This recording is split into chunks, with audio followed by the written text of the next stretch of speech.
ఈరోజు తండ్రులు తల్లులు మీ బిడ్డలను గూర్చి భయపడుతున్నారు. వాళ్ళకి ఏదైనా అయిపోతుందేమో. ఈరోజు వాళ్ళు కొంచెం అల్లరి చిల్లరగా ఉన్నారు.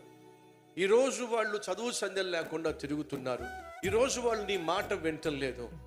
మా అమ్మ నన్ను చూసి ఎంతకాలం ఏడ్చిందో, అల్లరి చిల్లరగా తిరుగుతున్నానని, అస్సలు మాట వింటలేదని, ఇంటి మీదకి గొడవలు తీసుకొస్తున్నానని, చదువు సంధ్యలు లేకుండా తిరుగుతున్నానని, స్కూల్కే వెళ్ళటం లేదని ఎంత ఏడ్చిందో, ఎంత బాధపడిందో. కానీ ఆ అమ్మ ఒకరోజు ప్రార్థన చేసింది, ప్రభువా నా కొడుకు సేవకుడు కాకపోయినా కనీసం సేవకుల చేతుల మీదన్నా నీళ్లు పోసేవాడుగా నన్నా చేయ్యా, ఎందుకు పనికి రాకుండా పోతున్నాడు.